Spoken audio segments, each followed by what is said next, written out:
കർത്താവിന്റെ മഹത്വം എല്ലാ സഹോദരങ്ങൾക്കും വേഗം വരുന്ന യേശുക്രിസ്തുവിന്റെ അനുഗ്രഹീത നാമത്തിൽ ക്രിസ്തീയ വന്ദനത്തെ അറിയിക്കുന്നു. ഒരു ദിവസം കൂടെ ദൈവം നമുക്ക് ദാനമായി നൽകിയല്ലോ. ദൈവത്തിന്റെ ദയയും വിശ്വസ്തയും ഓർത്ത് നന്ദി നിറഞ്ഞ ഹൃദയത്തോടെ നമുക്ക് സ്തോത്രം ചെയ്യാം. അവിടെ നല്ലവനല്ലോ, അവിടുത്തെ ദൈവം നീക്കമുള്ളതെന്ന് പറയാൻ ദൈവം നമ്മെ എന്നും ഇടയാക്കണം. രാജാതി രാജാവും കർത്താതി കർത്താവും താൻ മാത്രം അമർത്യതയുള്ളവനും അടുത്തുകൂടാത്ത വെളിച്ചത്തിൽ വസിക്കുന്നവനും ഭൂരാജാക്കന്മാർക്ക് അധിപനുമായവന് നന്ദിയോടെ സ്തോത്രം ചെയ്ത് ദൈവത്തെ മഹത്വപ്പെടുത്താൻ. അവിടുത്തെ ദയ നിരന്തരമാണ്. അവിടുത്തെ ദയ തീർന്നു പോകുന്നതല്ല. പർവ്വതങ്ങൾ മാറിപ്പോകും, കുന്നുകൾ നീങ്ങിപ്പോകും, എങ്കിലും എന്റെ ദയ നിന്നെ വിട്ടു മാറുകയില്ല, എന്റെ സമാധാന നിയമം നീങ്ങിപ്പോകയില്ല എന്ന് അരുളി ചെയ്ത ഒരു ദൈവത്തെയാണ് നമ്മൾ സേവിക്കുന്നത്. ആര് മാറിയാലും എന്ത് മാറിയാൽ അവിടുത്തെ വിശ്വസ്തത തലമുറയോളം ഇരിക്കുന്നു. വീഴുന്നവരെയൊക്കെ യഹോവ താങ്ങുന്നു, കുനിഞ്ഞിരിക്കുന്നവരെ നിവർത്തുന്ന ദൈവം.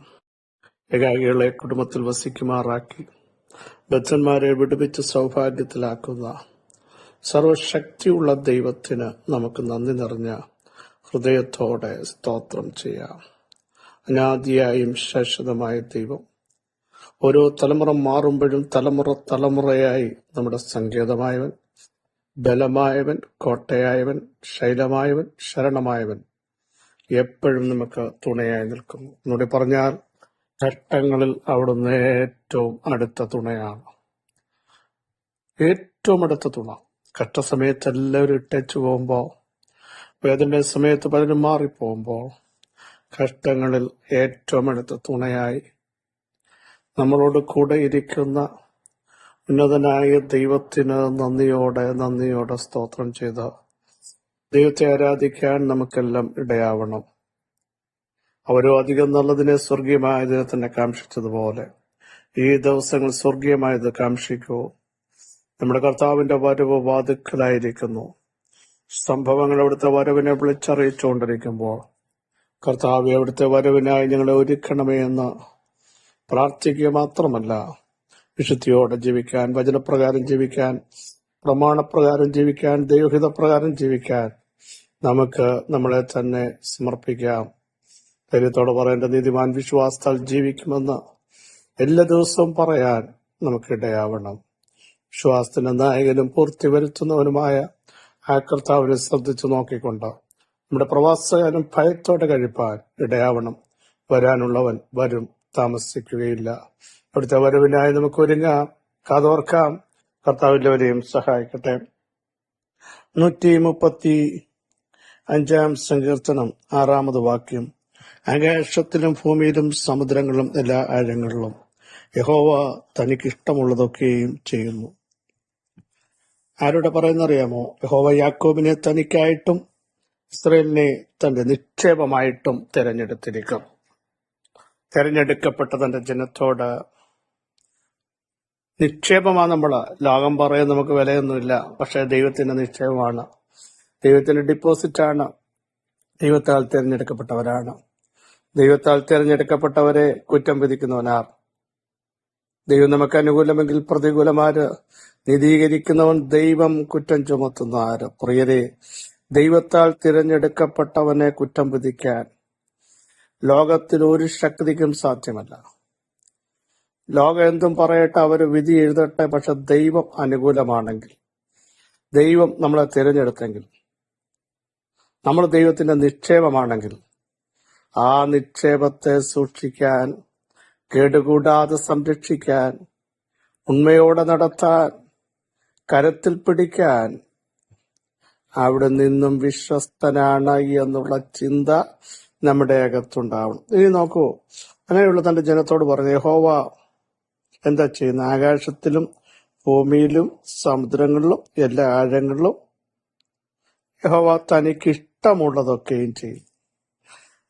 ദൈവത്തിന് ഇഷ്ടമുള്ളത് ആകാശത്തിലും ഭൂമിയിലും സമുദ്രത്തിലും ചെയ്യുന്ന ദൈവമാണെങ്കിൽ നമ്മൾ എന്തിനാ നിരാശപ്പെടുന്നത്? പിശാച് പറയും, എന്റെ ഇഷ്ടം നടക്കും, ഞാനത് ചെയ്യും, ഞാൻ അവരെ പ്രവർത്തിപ്പിക്കത്തില്ല, എഴുന്നേൽപ്പിക്കത്തില്ല, അങ്ങനെ കിടത്തും, ജീവിക്കാൻ അനുവദിക്കില്ല, സ്വസ്ഥത നൽകില്ല എന്ന് പറയുമ്പോൾ നമുക്ക് ഫറവോന്റെ ഒരു ഇഷ്ടം ഉണ്ടായിരുന്നല്ലോ. എന്താണ്? പിടിക്കും, പിന്തുടരും, കൊള്ള പങ്കിടും, നിഗ്രഹിക്കും, വാളൂരും, എന്റെ ആശ എന്ന് വെച്ചാൽ എന്റെ ഇഷ്ടം ഞാൻ പൂർത്തീകരിക്കും. ദൈവം പറഞ്ഞു, തെറ്റുപറ്റി, നിന്റെ ഇഷ്ടമല്ല, എനിക്ക് അവരെ പറ്റി ഒരു ഇഷ്ടമുണ്ട്.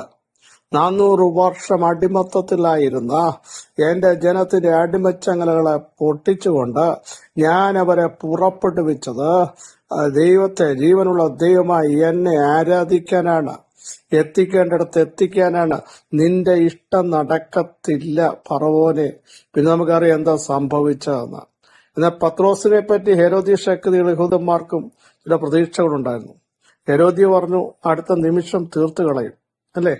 അതുകൊണ്ട് പത്രോസ് പറയും, ഹെരോദാവിന്റെ കയ്യിൽ നിന്നും യഹൂദന്മാരുടെ ചില പ്രതീക്ഷ, അവരുടെ ചില ഇഷ്ടങ്ങളും ഒക്കെ ഉണ്ടായിരുന്നു, ഹെരോദാവിന്റെ ചില ആശകളുണ്ടായിരുന്നു. പക്ഷേ ദൈവത്തിന്റെ ഇഷ്ടം, യഹോവ തനിക്ക് ഇഷ്ടമുള്ളതൊക്കെയും ചെയ്യും. പ്രിയ സഹോദരങ്ങളെ, നമ്മുടെ മേലും നമ്മുടെ ജനറേഷന്റെ മേലും ദൈവസഭയുടെ മേലും നിങ്ങളുടെ പേഴ്സണൽ ലൈഫിന്റെ മേലും ദൈവത്തിനൊരു ഇഷ്ടമുണ്ട്. യഹോവ തനിക്കുള്ളതൊക്കെയും അതതിന്റെ സമയത്ത് ചെയ്യേണ്ടതുപോലെ ചെയ്യും. തനിക്ക് ചെയ്യേണ്ടത് നോക്കൂ, ആകാശത്തിലും ഭൂമിയിലും എല്ലാ ആഴങ്ങളിലും സമുദ്രങ്ങളിലും യഹോവ തനിക്കിഷ്ടമുള്ളതൊക്കെയും ചെയ്യും. ഇന്ന് പകൽ വിളിച്ചു പറഞ്ഞാൽ ഇനി പതറത്തില്ല, സംശയിക്കത്തില്ല, അവിശ്വസിക്കത്തില്ല, തല കുനിക്കപ്പെടത്തില്ല. യഹോവ തനിക്ക് ഇഷ്ടമുള്ളതൊക്കെയും ചെയ്യുന്നു. സ്തോത്രം. യഹോവയുടെ ഇഷ്ടം, യഹോവയുടെ പ്ലാൻ, യഹോവയുടെ പദ്ധതി, അത് മാത്രമേ ഞങ്ങളുടെ ജീവിതത്തിൽ നടക്കുള്ളൂ എന്ന് ഉറപ്പുണ്ടെങ്കിൽ പറ, ദൈവത്തിന്റെ ഇഷ്ടം. യഹോവ തനിക്ക് ഇഷ്ടമുള്ളത് ഞങ്ങളുടെ കുടുംബത്തിൽ, ഞങ്ങളുടെ ശരീരത്തിൽ, ഞങ്ങളുടെ ചർച്ചിൽ, നിങ്ങളുടെ പേഴ്സണൽ ലൈഫിൽ, നിങ്ങൾ ഭയപ്പെടുന്ന വിഷയത്തിൽ ഭയത്തിനടിമയാവരുത്. ആകിലും അതോട് മാറ്റിയിട്ട് പറ, യഹോവ അവിടുത്തെ ഇഷ്ടം, ദുഷ്ടശക്തിയുടെ ഇഷ്ടം, സാത്താന്യ ശക്തിയുടെ ഒരിഷ്ടവും നടക്കത്തില്ല. കുടുംബക്കാർ ഇഷ്ടമല്ല നടക്കുന്നത്, അമ്മാച്ചന്റെ ഇഷ്ടമല്ല നടക്കുന്നത്, അനന്തരവന്റെ ഇഷ്ടമല്ല നടക്കുന്നത്, നോക്കി നിൽക്കുന്നവർ ഇഷ്ടമല്ല നടക്കുന്നത്, ബർബരന്മാരുടെ താല്പര്യമല്ല നടക്കുന്നത്. കാരണം പൗലോസ് ചാകും, വീർക്കും, അടുത്ത നിമിഷം ഇല്ലാതാകുമെന്ന് പറയുമ്പോ ആ ഇഷ്ടമല്ല. കാരണം റോമിൽ നിൽക്കണമെന്നുള്ള ദൈവത്തിന്റെ ഇഷ്ടമായിരുന്നു. റോമിൽ നിൽക്കേണ്ടവൻ ഇവിടെ വീഴുമോ? വിശ്വസിക്കുക സഹോദരങ്ങളെ, ദൈവത്തിന്റെ പ്രോമിസ് നിങ്ങളുടെ മേൽ, ദൈവത്തിന്റെ വാഗ്ദത്തം, ദൈവത്തിന്റെ ഇഷ്ടം, ദൈവ ശബ്ദമുണ്ടെങ്കിൽ പറ, ദൈവത്തിന്റെ ഇഷ്ടമല്ലാതെ ഞങ്ങളുടെ കുടുംബത്തിനകത്ത് ഒന്നും നടക്കത്തില്ല. കാറ്റടിക്കും, അണലി വരും, ഇതൊക്കെ സത്യമാണ്. പത്മോസിനകത്ത് കർത്താവിന്റെ ഇഷ്ടമായിരുന്നു വരുന്ന ജനറേഷന് കൊടുക്കാനുള്ള വെളിപ്പാടുകൾ. അത് യോഹന്നാനെ മാറി നീക്കി കാണിക്കണമെന്നും എഴുതിക്കണമെന്നുള്ളത് കർത്താവിന്റെ ഇഷ്ടാണെങ്കിൽ ഡൊമിഷനെ നിന്റെ പ്ലാൻ നടക്കത്തില്ല. സ്തോത്രം. യഹോവ തനിക്കിഷ്ടമുള്ളതൊക്കെയും ചെയ്യുന്നു. ഇനി ഡോക്ടേഴ്സ് പറഞ്ഞെന്നും പറഞ്ഞു, കുടുംബക്കാര് പറഞ്ഞെന്നും പറഞ്ഞു, നിങ്ങൾ നിരാശപ്പെടേണ്ട, അധികാരം പറയുന്നത് പറഞ്ഞും, രാജ്യത്തിന്റെ കാര്യങ്ങൾ പറഞ്ഞു നിങ്ങൾ ടെൻഷൻ ആവരുത്. യഹോവ തനിക്കിഷ്ടമുള്ളതൊക്കെ നിങ്ങളുടെ മേലും നിങ്ങളുടെ തലമുറകളുടെ മേലും. ലോകമെന്തും പറയട്ടെ, ഇനിയും വിടുതൽ വരത്തില്ല, ഇത്ര വർഷം കഴിഞ്ഞേ വരത്തുള്ളൂ. പലർക്കും അങ്ങനെ സംഭവിച്ചത്. താരതമ്യം ചെയ്യുമ്പോൾ പറയണം, യഹോവ തനിക്കിഷ്ടമുള്ളതൊക്കെ ഇന്നും ചെയ്യാൻ, ഇന്നും വിടുവിക്കാൻ, ഇന്നും സൗഖ്യമാക്കാൻ, ഇന്നും പുറത്തു കൊണ്ടുവരാൻ, ഇന്നും പുറപ്പെടുവിക്കാൻ, ഇന്നും ശക്തീകരിക്കാൻ, ഇന്നും എഴുന്നേൽപ്പിക്കാൻ, ഇന്നും തുറക്കാൻ അവിടുത്തേക്ക് ഇഷ്ടമുണ്ട്. അവിടുത്തെ പ്രവൃത്തി തീർന്നു പോയിട്ടില്ല. വിശ്വസിക്കുന്നവർ ദൈവത്തിന് മഹത്വം കൊടുക്കണം, ദൈവത്തിന് സ്തോത്രം ചെയ്യാട്ട്, ദൈവത്തിന് സ്തുതി കരയറ്റിക്കാട്ട്. യഹോവ തനിക്ക് ഇഷ്ടമുള്ളതൊക്കെയും ചെയ്യുന്നു. ലോകത്തിന്റെ ഇഷ്ടമല്ല, ലോകത്തിന്റെ പ്ലാൻ അനുസരിച്ചല്ല, ലോകത്തിന്റെ വെല്ലുവിളിക്കനുസരിച്ച് നിങ്ങൾ നിരാശപ്പെടരുത്. ഇപ്പുറത്ത് ധൈര്യത്തോടെ ആത്മാവിൽ പറ, ദൈവം ഞങ്ങൾക്ക് വേണ്ടി അവിടുത്തെ ഇഷ്ടം ചെയ്യാൻ പോയി. Hallelujah, hallelujah. എല്ലാവരും ഒരു നിമിഷം കണ്ണടച്ചു നിരാശകളൊക്കെ മാറ്റിവെച്ചിട്ട് പറ, കർത്താവ് ഞങ്ങൾ അറിയാതെ സമുദ്രത്തിന്റെ ആഴത്തിലും ദൈവത്തിന്റെ ഇഷ്ടം നടന്നില്ലേ? ആഴിയിൽ പാതയൊരുക്കിയില്ലേ? ആഴത്തെ വഴിയാക്കിയില്ലേ? സമുദ്രത്തിൽ ദൈവത്തിന്റെ ഇഷ്ടം നടന്നില്ലേ? ആകാശത്തിൽ നടന്നില്ലേ? ആകാശത്തിന്റെ കിളിവാതിൽ തുറന്നില്ലേ? സ്തോത്രം. ഭൂമിയിൽ ദൈവം ചെയ്തില്ലേ? സമുദ്രത്തിന്റെ അടിത്തട്ടുള്ള ലിവ്യാതന്മാർ തലകളെ തകർത്തില്ലേ? ദൈവത്തിന്റെ ഇഷ്ടം അവിടെ വന്നില്ലേ? ജനം ചോദിച്ചെടുത്ത് തീക്കൽ പാറ എന്തെങ്കിലും ചാടി പുറപ്പെടുവിച്ചില്ലേ? ശ്രേഷ്ഠകരമായ പാന്താവിലൂടെ നടത്തിയില്ലേ? അവിടുത്തെ ഇഷ്ടം ഇന്ന് പകൽ നിങ്ങളുടെ മേൽ. ദൈവ ഇഷ്ടം ചെയ്ത് വായ്ക്കത്വം പ്രാപിക്കാം. നമ്മൾ നിത്യതയിലെത്തുക എന്നുള്ളത് ദൈവത്തിന്റെ ഇഷ്ടമാണ്. സ്തോത്രം. നമ്മുടെ ശുദ്ധീകരണം ദൈവത്തിന്റെ ഇഷ്ടമാണ്. ഇടപെടാതെ പ്രാർത്ഥിക്കുക ദൈവത്തിന്റെ ഇഷ്ടമാണ്. അതിലേക്ക് നമുക്കൊന്ന് മടങ്ങി വരാം. പിതാവേ, അവിടുത്തെ മക്കൾക്കായി സ്തോത്രം ചെയ്യുന്നു. മനുഷ്യന്റെ പ്ലാനുകൾ, മനുഷ്യന്റെ പദ്ധതികൾ അനുസരിച്ചല്ല, ദൈവത്തിന്റെ ഇഷ്ടമനുസരിച്ച് ഞങ്ങളുടെ ജീവിതത്തിൽ എല്ലാം സംഭവിക്കും. ഞങ്ങളുടെ തലയിലെ ഒരു മുടി പോലും നിലത്ത് വീണാൽ അതുപോലും അറിയുന്ന ദൈവം, അവിടുത്തെ ഇഷ്ടമില്ലാതെ ഒന്നും സംഭവിക്കില്ല. അതുകൊണ്ട് അങ്ങയുടെ ഇഷ്ടത്തിന് വേണ്ടി മനുഷ്യരുടെ വെല്ലുവിളികളെ, സത്താന്യ അറ്റാക്കുകളെ ഞങ്ങൾ ഭയപ്പെടുന്നില്ല. ദൈവത്തിന്റെ പ്രവൃത്തി ഇന്ന് പകലും അവിടുത്തെ ജനത്തിന്റെ മേൽ വ്യാപരിക്കുന്നതിന് സ്തോത്രം. സൈന്യത്താലല്ല, ശക്തി ഞങ്ങളുടെ ആത്മാവിനാൽ തന്നെ വിടുതൽ വ്യാപരിക്കുന്നതിന് സ്തോത്രം. നിരാശകൾ മാറട്ടെ, ടെൻഷനുകൾ ഇന്ന് പോലെ ജനത്തിന്റെ ഇടയിൽ മാറട്ടെ. എന്തായി തീരും? വെല്ലുവിളികൾ തകർന്നില്ല. ദൈവത്തിന്റെ ഇഷ്ടം നിങ്ങളെ ശക്തീകരിച്ച് നടത്തുക എന്നുള്ള കർത്താവ് അവിടുത്തെ ജനത്തെ അനുഗ്രഹിച്ചു. സകല മഹത്വം യേശുവിൻ നാമത്തിൽ ആമേൻ.